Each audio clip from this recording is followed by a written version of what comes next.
How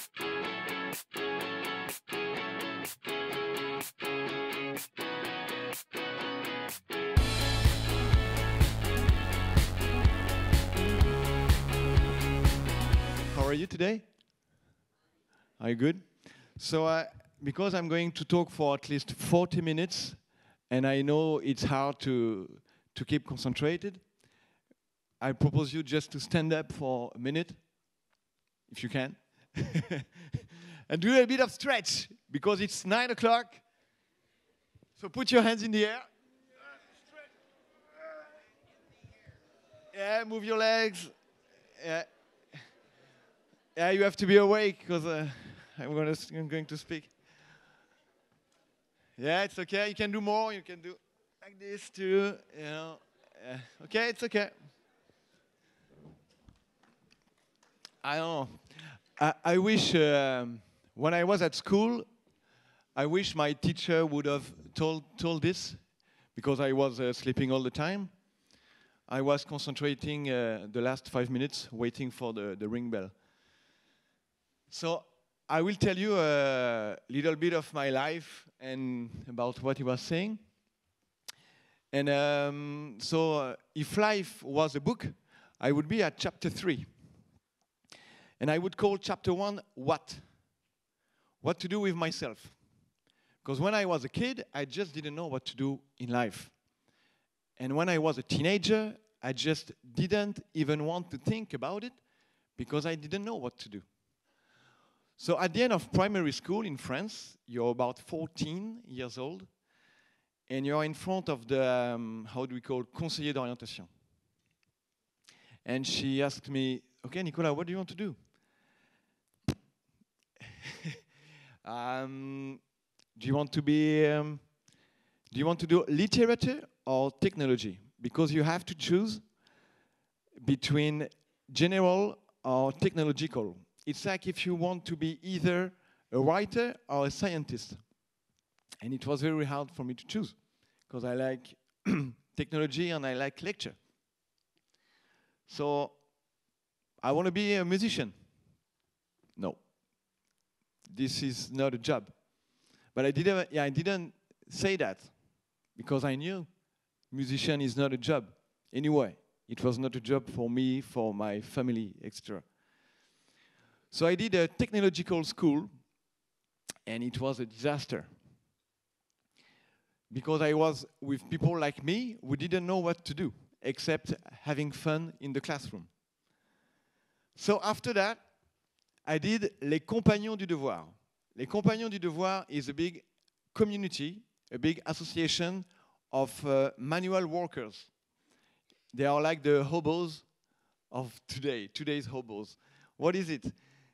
They have a job, carpenter, mechanic, manual works, and they travel in France to do Tour de France, then to do Tour d'Europe, to learn different techniques of work. These people are very high-level people. They are very well paid, and they are very competent. Very skilled. They are very skilled. So I did that for 2 years. It was good. I traveled in France.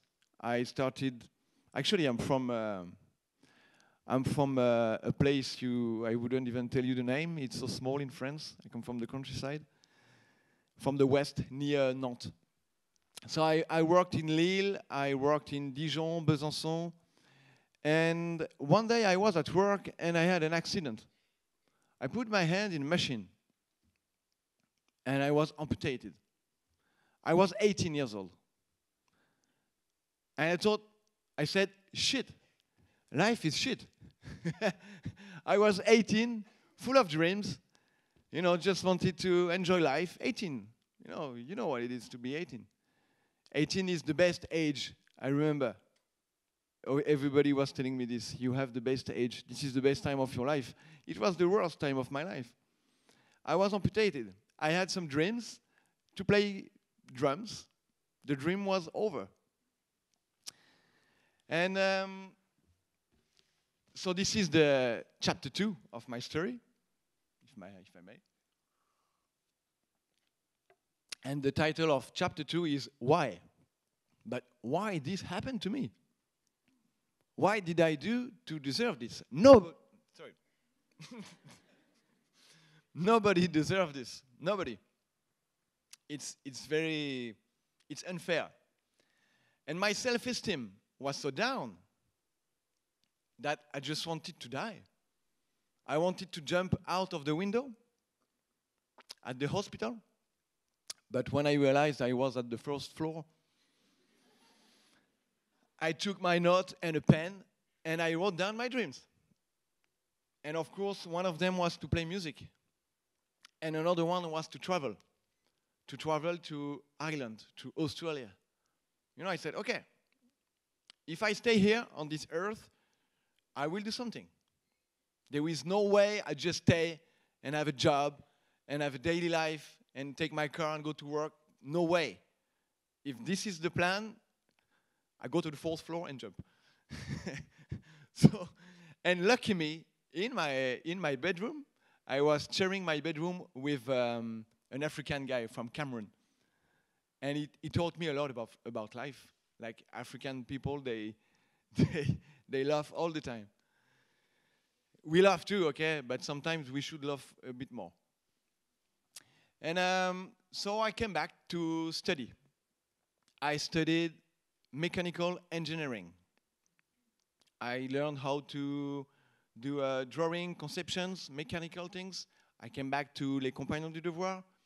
And after 2 years, with the money I saved, and when I passed my exam, it was a baccalaureate, professionnel, I went to Ireland. I paid the school. It was, I think it was 3,000 euros with the money I saved. I was 22. I said, okay, I'll just go. My cousin was living there, lucky me, so I was not on my own. But I remember the first day I landed in Dublin and went to the pub. I was happy, you know? So I was there and I had a few jobs. I worked in, you know, Carrefour Market, these kind of things, Spar, you know. Not very, not very great job. They let me go after 2 weeks. They said, okay, this job is not for you. I couldn't get a job. My English wasn't very great. But I did not discover Ireland. I discovered Europe. Because I was at school with French, Italian, Polish, Spanish, and a lot of people from a lot of countries. Everybody had a goal, was to learn English, to do something with this. And it was interesting to see that people wanted to go ahead, just not to stay in their country and say, okay, this is how it's going to be. I could see the future. I could see the point of Europe. What's the point? The point is to be together, to mix our differences. And one day, I was looking for a job, and I actually found a school, and I saw a mixing desk. A mixing desk is what's just behind you on the top. It's where you plug microphones to make sounds. And I said, okay, I will never be a musician because this is a hard work. But maybe I can do this job. So I applied, and I learned. I stayed 1 year in a recording studio in Ireland to learn about audio, sound, and I became a sound engineer. And at this time, I realized the power of thoughts. What is the power of thoughts? Is the more you focus on something, the more you have chances that this will happen. So keep this in mind. Because if you are positive things may happen, okay? But if you think it's not gonna work, there is more chances that it's not gonna work. So keep in mind what you want and what you need and have a focus. Even if you don't really know what you want to do, and it would be normal. If you're 22 and you don't really know what to do, I can tell you that it's very normal. So after 2 years, I came back to France. But still, I didn't know what was the point of being on Earth. what's the point? So I traveled. I went to South America. I traveled to find myself, to get lost, to be alone, to be with people, to have time to think. And when I came back, I realized that happiness is not freedom. Happiness is not freedom. Because with freedom, you know, everybody's looking for happiness. We all want happiness. What do you want in life? You want to be happy, isn't it? Everybody wants to be happy. Okay, what is it to be happy? To have a car, to have money, to have security. Okay. No, it's not. It's not. It is, but it's not only this. Because if one day you have the car and the girl and the best job, one day you'll feel that something is missing. So you'll buy something more, and you'll go there, and you do this, and no. So happiness is not money. Happiness is not having everything you want. This is not happiness. And happiness, then, what is it? Yeah, it's to be free. Well, when you are free of time, of thoughts, you think about everything you want. The problem of freedom is that you have so many choices that you don't even know what to pick. This is the problem of freedom. Because as human beings, we are not used to be free. Because we're used to do what people tell us to do. To go to school, to do this, to be nice, to be careful what people think about me. So we are not used to be free. We know nothing about freedom. So what is happiness? Happiness is peace of mind. You know, serenity. I don't know, in English, serenity. Yeah, what do you think? Tell something, I need a drink. What do you think about peace of mind? As happiness. Yeah, no, a little bit.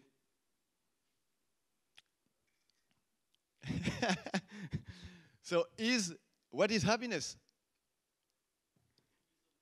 Yeah, good, yeah. One guy is not sleeping. Okay, let's do more exercises. Okay.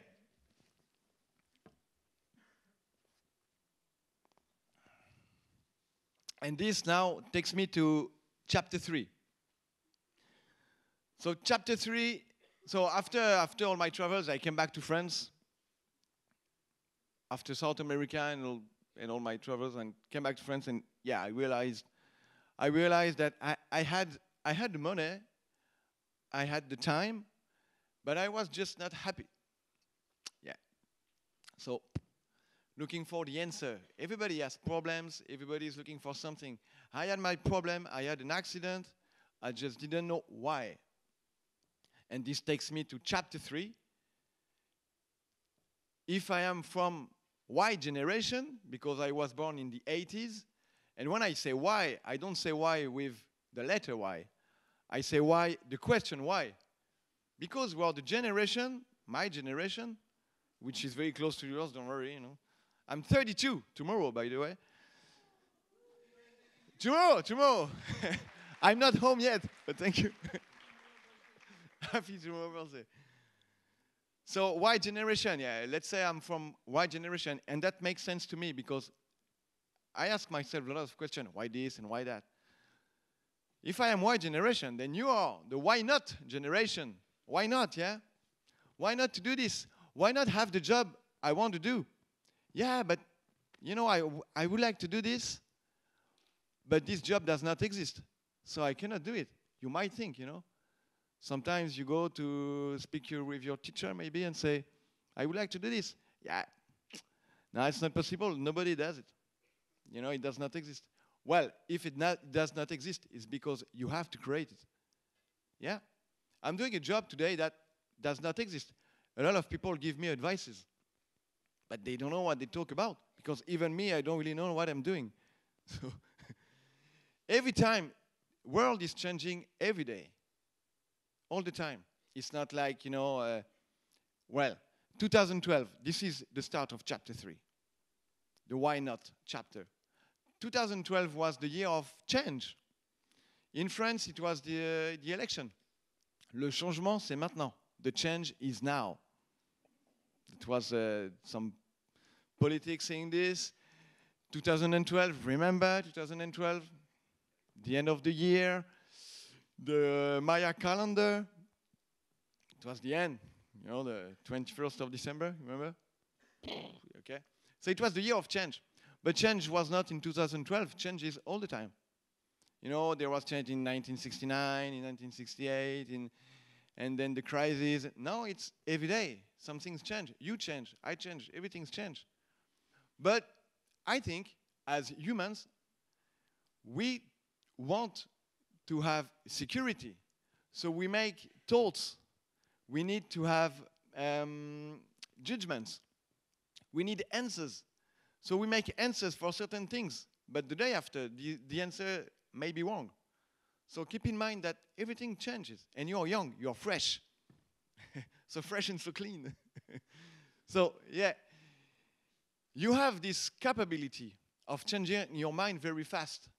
Because the more you grow, the more you get older, the harder it will be to change your mind. When I talk with my parents, I know there is some things that will never change in them, you know, and because it's normal. Then with time, you have a personality and you become what you are.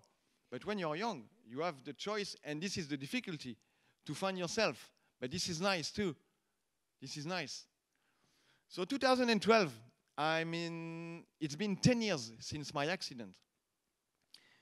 And when I had my accident, in 2002, I thought, well, this is very bad. And they gave me this hand. So, in 2012, yeah, after my accident, I thought, what is it going to be in 10 years? Because 10 years was far away. And 10 years is far, it's a lot of time. 2012 was the time. In 2012, it was 10 years since I was using this hand, this thing. So this is this guy or this girl or whatever. It's been my body mate for the last since 2002. It's a bionic hand, if you want, or myoelectric hand for the technicians. But it's a hand that moves like this. And after my accident, I had to learn how to use it. How does it work? Basically, you can see at the top that there is what we call an electrode. Can you see that thing? This? So this is the magic system. This is an electrode. It's a muscle sensor. Do you know what does it do?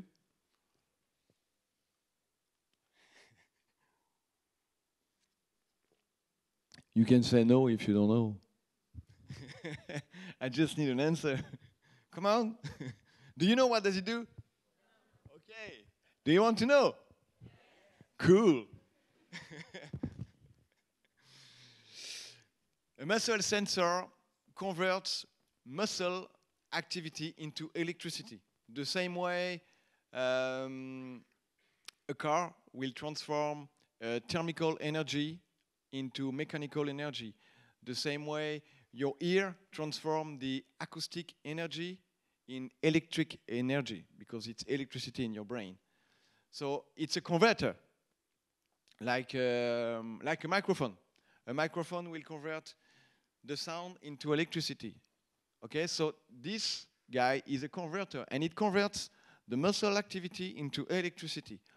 So when I move my arm, when you move your arm, you create a little bit of energy.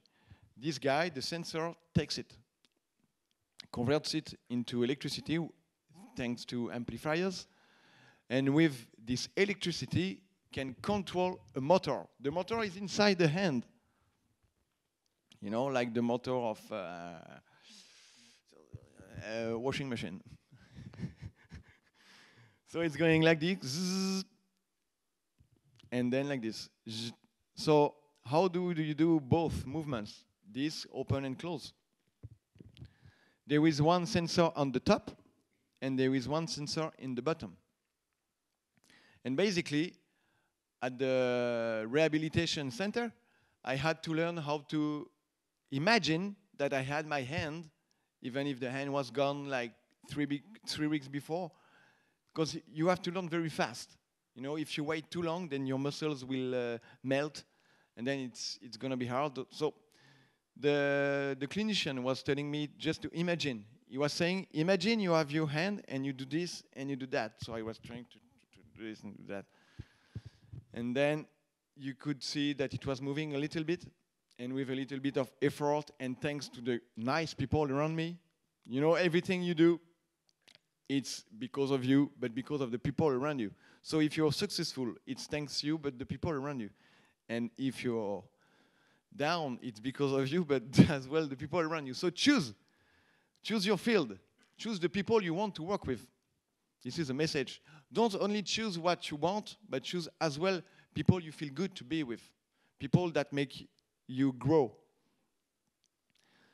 And anyway, this electricity then will control this motor. Can you see? Yeah. Inside. And you can see this. This is a battery. Actually, I have a spare one. The light is green. And then this is connected to my heart. And this is how I can walk. And so when the battery is dead, I cannot move. Okay, that was a test. It was a test. It's good. So this is mechanic. Okay, any question? Ask the questions now about the technical aspect. After it will be too late. And if someone asks me how it works after the talk, I will not answer. Okay? Any questions? Yeah? How much does it cost?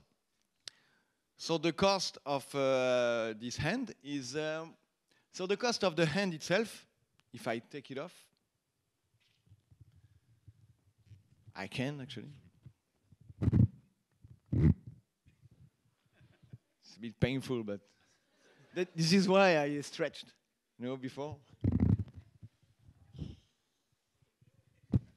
Okay, so this is called a socket, and this is the hand. This is the electric hand, this is the socket. Inside the socket there is the sensors and the battery, and the hand costs 6,000 euros, and the socket and the system cost about 4,000.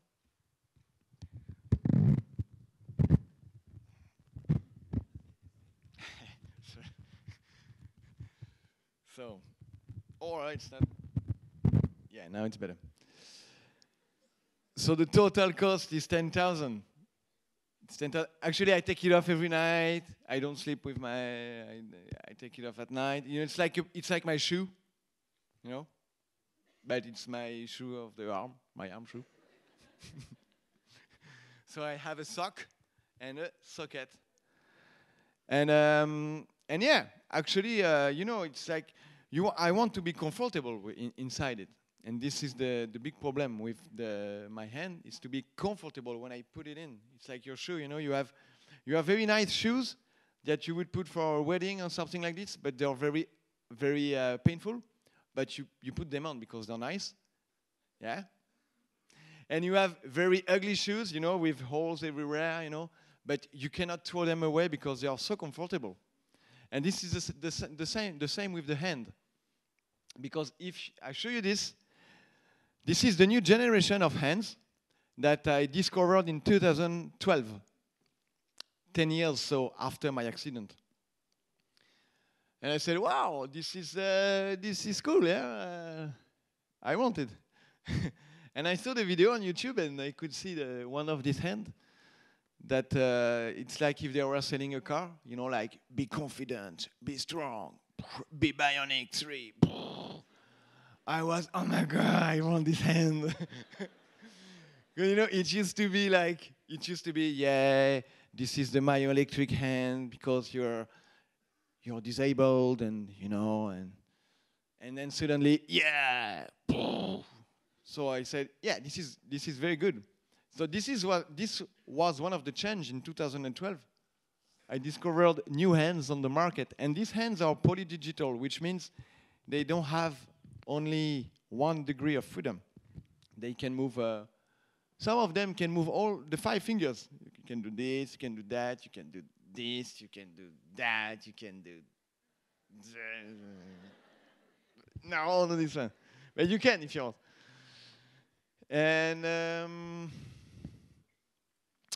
And the problem with these hands is the cost.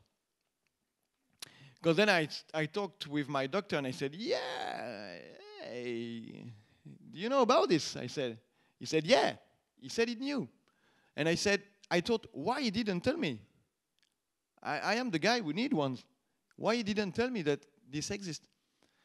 And I said, yeah, it's great, this hand. Can I have I don't know, what's the story? And he said, yeah, it's not so great. This is what he said. The doctor said, it's not so great, you know. And I thought, but who the fuck he is to say that? He doesn't have a hand. He doesn't have a myoelectric hand. How can he know that? And I was really pissed off. You know, when people know better than you, your needs, you're the one you know what you need. So for 10 years, I've been with my disability, with people around me, telling me what I should be, what I should wear, how it should be. And this was a typical example. People saying, yeah, no, this is not good. And they don't even know what they talk about. So keep in mind the people talking in front of you. You can listen to them, but don't always trust people. Sometimes they're just not, they just don't even know what they talk about. And this guy has, you know, he had the white, la blues and everything. He was the doctor and the professional. I trusted him, but I shouldn't have.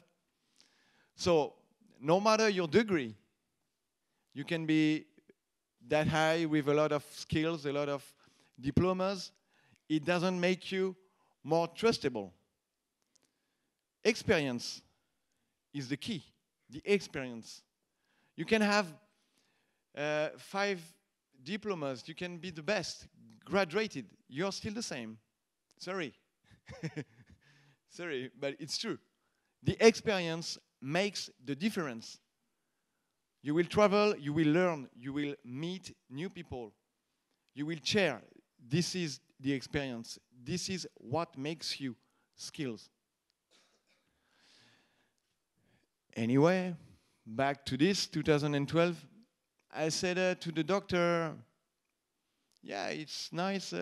He said, no, well, you know, it's 27,000 euros, he said to me. And this is not reimbursed by the social welfare. In France, there is Sécurité sociale. Do you have... actually, what countries do we have here? Do you have China, Japan? Do you have India? Is there people from India? Okay, Belgium, a bit closer. Germany, put your hands up. Okay, okay, people from Europe. People from Asia. And from America? Okay, 1, 2, 3, 4, 5, 10. So in France, there is Sécurité sociale, like the Obamacare, which is new. Like, yeah, Obamacare is... Sécurité sociale was born after... I will tell you about Sécurité sociale, how it was born, how this system appeared.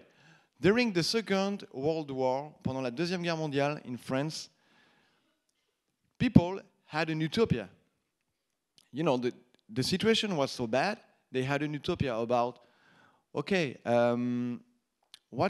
how could be the best to make people equal? Let's imagine. They imagined a world where people would be equal, no matter your money, no matter your skills, no matter anything. In terms of health, everybody would be equal. And this is the system we live today in France. You can be a banker, or you can live in the street. You have a social security system that covers you in case of problems. You know, in France, what makes us very crazy when we hear that in some countries people get hurt and are like, oh no, I don't go to the hospital, I don't have money. For French people, this is crazy. But for French people here, keep in mind that in a lot of countries, people don't go to the hospital because they have no money.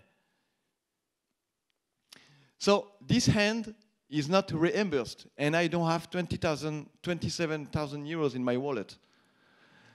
So, but at the same time, I realized that this hand was covered. I never paid for anything about my accident.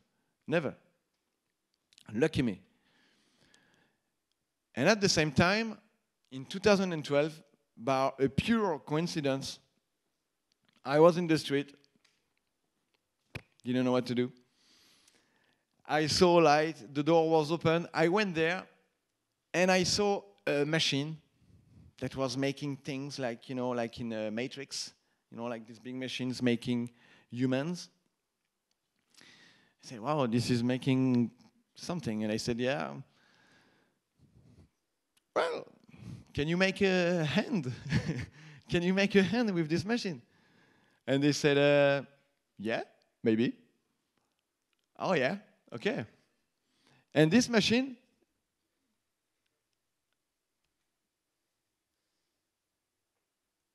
and this is the machine I saw. You know? I saw this for the first time in October 2012. I said, what is this thing, you know, moving in? He said, yeah, can you make a hand with this? Yeah, sure. And he said, okay, why do you want to make a hand? I said, well, I have a disability, and when the guy saw my hand moving, instead of being like sorry and, you know, I was in a new world, which is the geek world, you know, the Star Wars video games and electronics and everything.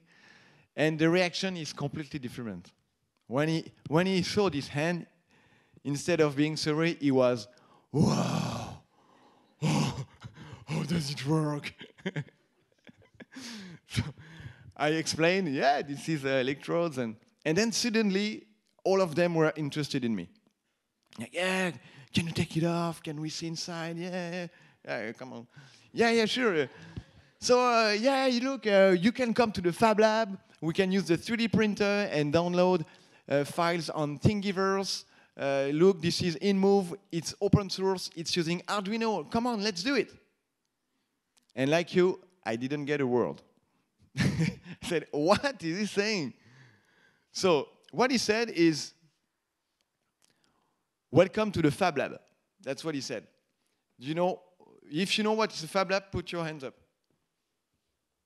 Cool, so I know why I'm here.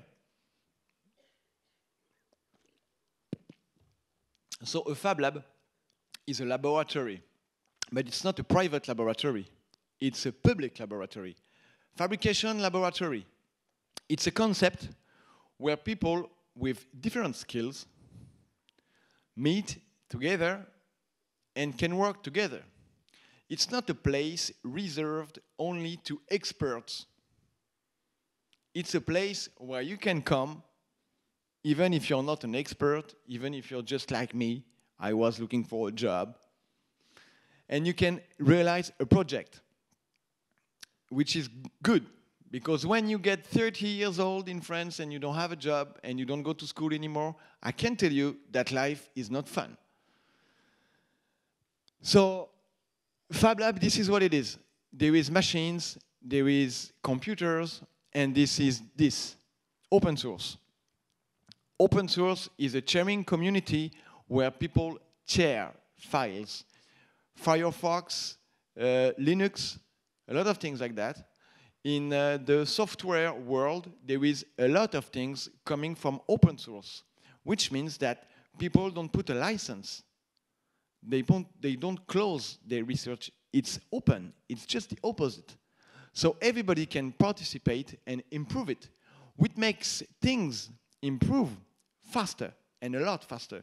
And this is very interesting, because suddenly, with this open source 3D printer, we downloaded the Inmove hand, which is an open source project shared on the internet that everybody can have access to download the files. And this is what we did. I learned how to download files. So there is a button, you click, download files. And this is, let me find the video quickly. Up. Yeah, nice. This is what I saw.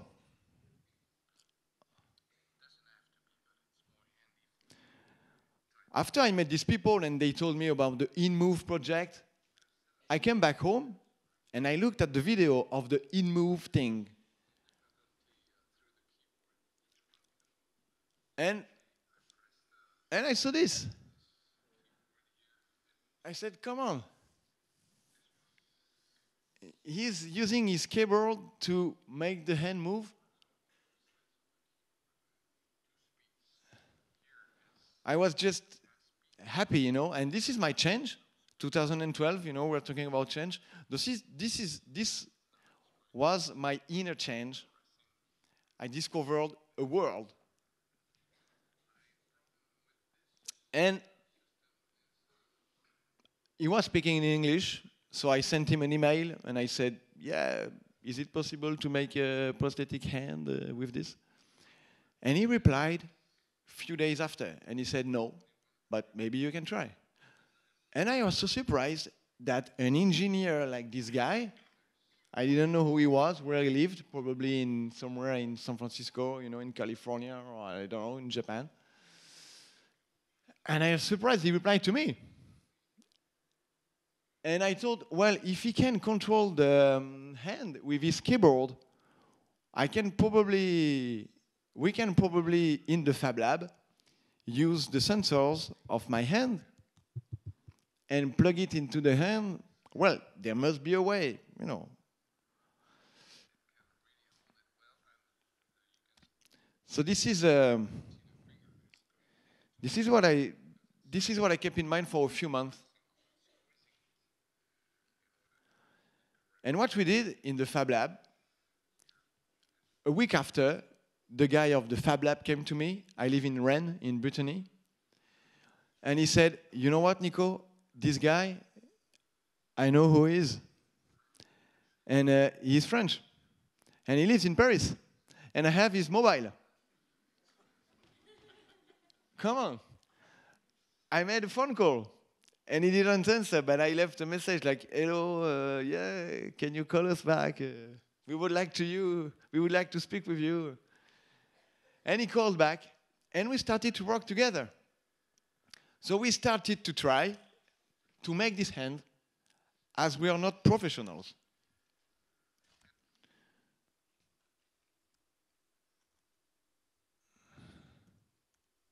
And this is what it is. With the 3D printer, we made the parts of the fingers, you know, like white, black, yellow, everything together. And what you can see just in blue, this thing, this is an electronic board called Arduino. It's the Lego technique of today. It's the future Lego technique. What it is, it's easy. It's a computer. Inside, you can plug things, and outside, you can plug other things. It's open source, and it costs 20 euros.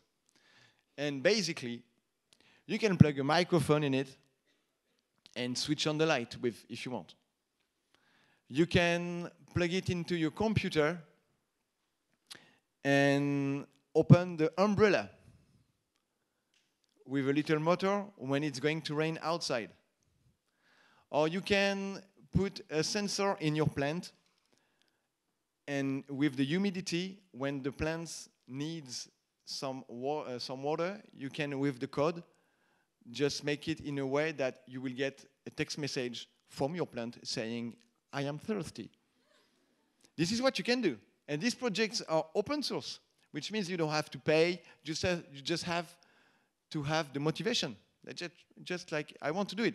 A friend of mine, She did an art school, and she's mixing both technology and art.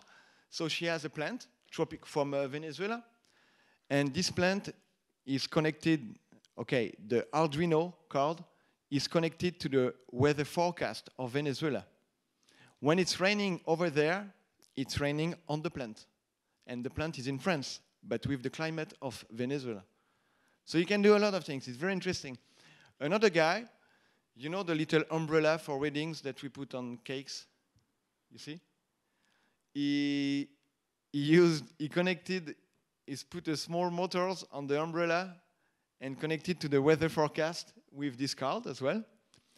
And when it's raining outside, the motor goes and the umbrella is open. And it's fun. So what is it? It's a platform where you can learn, and education is the key. Education is the religion. And it's very good fun, and it's fun. You can do a lot of things. So that's what I was interested in the project, because it was a way for me to meet new people, to learn, and to have fun. So this is what we did. And this is me assembling the hand. This is fishing lines. You can see fishing lines inside. So we just went to the shop, bought fishing lines, put it into the fingers. And how does it work? There is 2 fishing lines in one finger. When you pull one line, zzz, the finger closes. When you pull the other line, zzz, the finger opens, like a marionette from closer. So this is plastic, and it's all made with the 3D printer. These are 3 parts, 1, 2, 3, 4, 5, and 6. There is a 6th one. They are all printed together, and then you just assemble them with a little bit of acetone, and you stick them together. So you know it's quite easy to do. Again, getting closer. Again, closer. And this is the results. And this is the results. Just let me do another drink.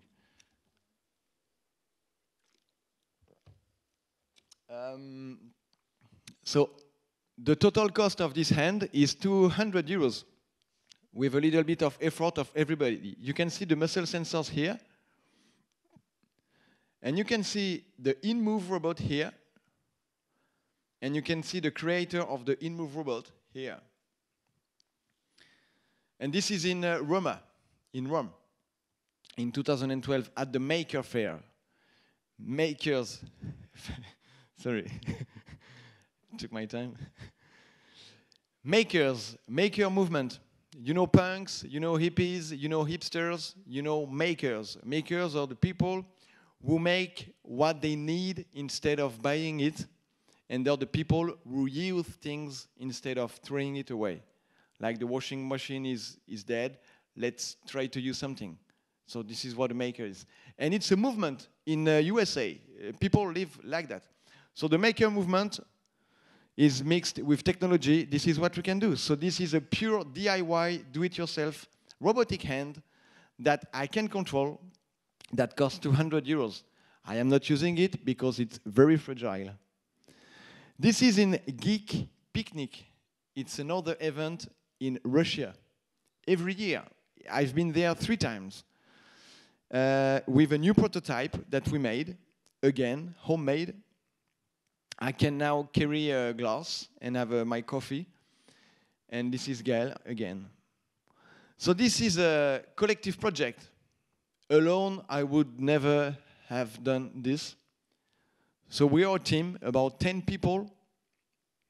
And what we want to do is to mix disability, art, technology, education, humanitarian, open source, all in one thing. And we created the association called My Human Kit, where hopefully we want that my story will be multiplied by all disabled people in France, in the world, to make disability different and to make people creative about their disability. So this is how I see my disability now. Before I used to hide it with always long sleeves.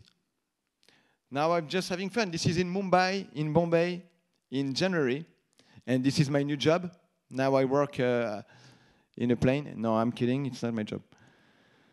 And this is true. We were hitchhiking with my friend in Riga, which is in Estonia. Nobody took us. Okay. Sorry? And we had the skateboards. You can see the box. In the box, there is all the gear for the hand. And these guys are from Venezuela. They are designing a mechanical hand that they shared on the platform that these guys from INSA school in Rennes downloaded the files, redesigned it to make this hand. And this is the team of the Fab Lab in Rennes. And this is the My Human Kit Association. Thank you very much. And if you have any questions.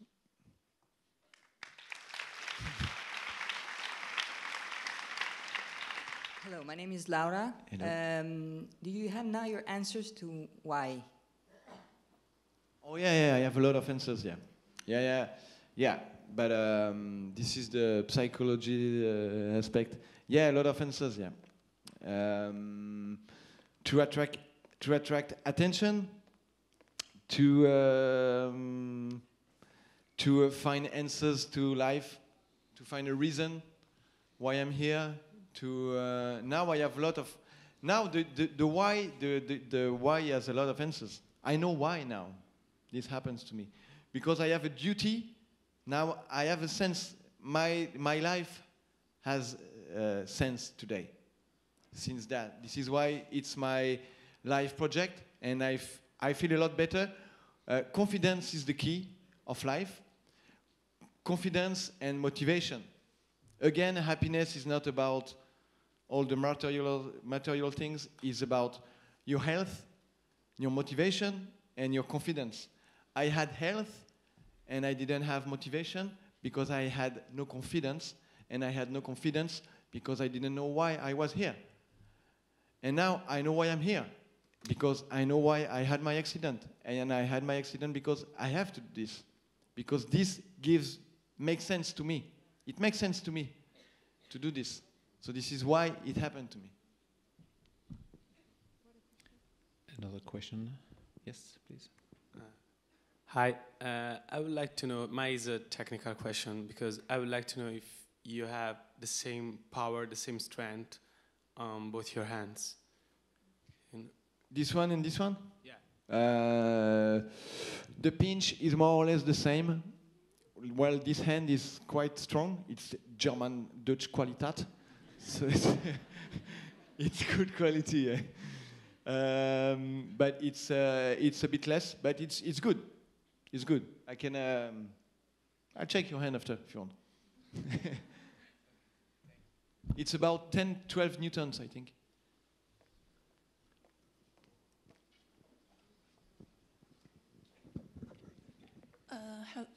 Bonjour. And is there a Fab Lab Paris that will organize some workshops for our students? Fab Lab Paris? Yeah. Yeah. There is a Fac Lab. There is La Paillasse. La Paillasse is a kind of Fab Lab where they do more biology. It's more about biology than technical. But yeah, there is a lot of Fab Labs in Paris. Yeah. Oh, yeah. Check it out, like Fab Lab or. And there is probably one in CRG. Maybe Fac Lab is around here, and it's the first one in Paris. There is Fab Lab everywhere in the world today. I was at Fab 11, which was the 11th International Fab Lab meetings in Boston. It was in August, and there was today there is more than 500 Fab Labs in 60 countries. Louisa?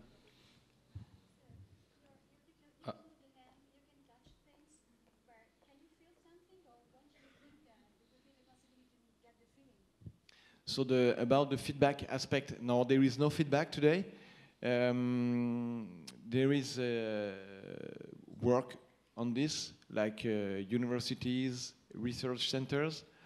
When we will have time and the possibility, we will work on that, like some feedback, like the capability to feel something, but never like a real hand.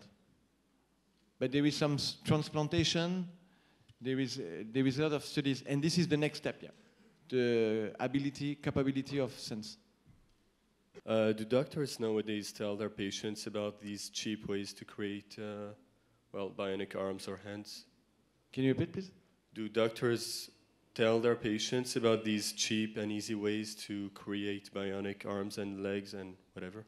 This is my job, because the doctors don't say it, they discover it. I go to the doctors and say, look what we do. And now they take me seriously. And now they ask me my advice.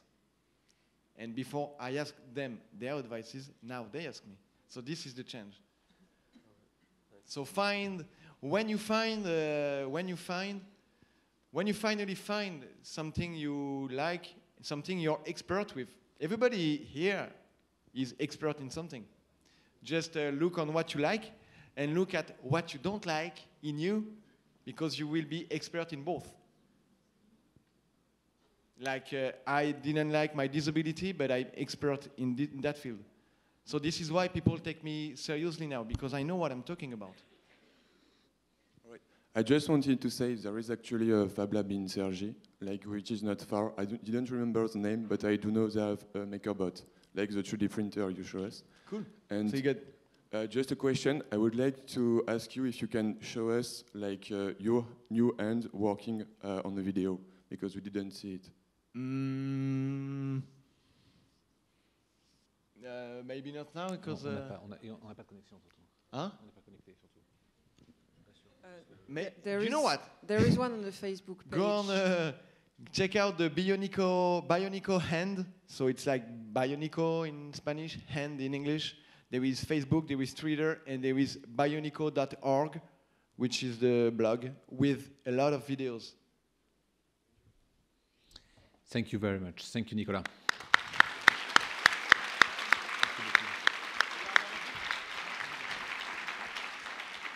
Well, thank you very much for your attention. I know it's 1 hour and it's a long time, but yeah? Yeah, there is a question. Come on, let's take more questions. The last question, please. I'm so sorry, you should invent yourself after. You have a workshop for that. Thank you.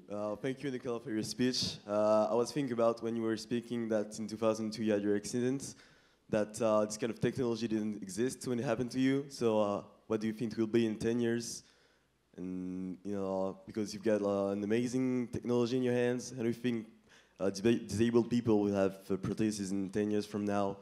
What do you think about it? My hope is that in 10 years, prostheses will be available like tennis rackets are available today. What I mean is that 60 years ago, tennis game was reserved only to rich people because it's very expensive to play tennis. Today you can go to Decathlon, you can buy a racket for 10 euros and you can play tennis. So today sport is available to everybody. Everybody can play sports today. In terms of health and disability, today is not the case. Today you need money. If you're ill, if you have a disability, you need the money. My hope is that in 10 years, the technology will not be super high. This is not my wish. I don't even care about this. My wish is that technology is accessible. This is my wish, accessible and useful for the health. Thank you. Thank you very much.